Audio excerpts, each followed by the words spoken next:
नमस्कार आपण समस्तांकु TBC Odia channel रे स्वागत। तो फ्रेंड आज मु एही वीडियो रे आपण समस्तांकु गोटे चमत्कार तांत्रिक उपाय कहबी।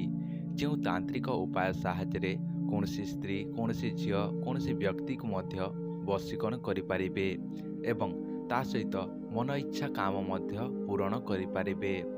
आउ मते अनेक लोक कमेंट करथिले सार आपण एमिति गोटे तंत्र कहंतु जहाँ आमे अति सहजरे प्रयोग करिपारिबु।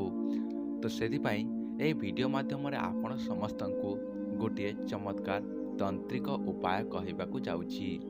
दया करी ए वीडियो को निश्चय थरे शेष पर्यंत देखंतु, जहाँ द्वारा वीडियो रे जेते मध्य मु आपन को जणेबी सब किछि आपण ठीक भाव रे आपण बुझी पारिबे। तो चलंतु बिना डेरी करी वीडियो को निश्चय भाव रे स्टार्ट करबा।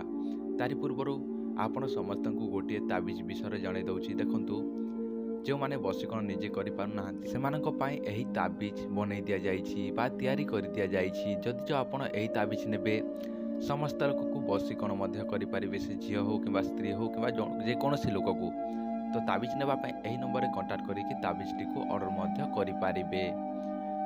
तो एबे आम जा वीडियो मेन टॉपिक उपरे। फ्रेंड यही उपाय निमंते आपण को दरकार हेबो अफमार्ग गछर खंडे मूल। देखंतु यही मूल को आनिबा पई आपण को यथा विधि करबा को पड़िबो, जहा कि निमंत्रण करबा को पड़िबो। यही गछर मूल आपण कोनोसी शनिवार जहा कि अश्लेषा नक्षत्र होइतिबो से दिन शनिवार पड़ितिबो से दिन आनिबा को पड़िबो। किंतु ता पूर्व दिन आपण एही गछ को जाई कि संध्या रे निमंत्रण करिकि चली आसीबा को पड़िबो। ता आर दिन आपण आनिबा को पड़िबो। तो से दिन आनिला परे आपण कौन करेंगे, सेटा को गोटे डेउरिया रे पुरई देबे से खंडिए चेर को।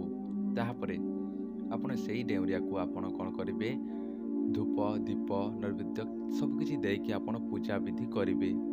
ताहापरे आपण कौन करेंगे, सेटा को आपण निज खाइबा हाथ रे बांधिबे किंबा गलारे बांधिबे नल तो अंटारे बांधिबे। देखंतु झियो माने को हाथ रे एवं पुओ माने को हाथ रे सेटा आपण निजे ही जानिछन्ते, आ मते बेसी कहबाकू पड़िबो नाही। तो फ्रेंड आपण एही बोली आपण करिवे, ताहले से स्त्री से झियो जाको आपण चाहिबे ताहाको आपण वशीकरण करि पारिबे। तो फ्रेंड एही मूल आपण निश्चय आनंतु एवं आपण जोटा कहले से भलिया करंतु। निश्चय देखिबे समस्तंको आपण वशीकरण करि पारिबे, से झियो हो किबा स्त्री हो। जदि आप यह कर आम ठार निश्चय वशीकरण ताबिज बा कवच ऑर्डर करंतु। तो फ्रेंड आई तो समय जाइए, देखा नेक्स्ट वीडियो रे।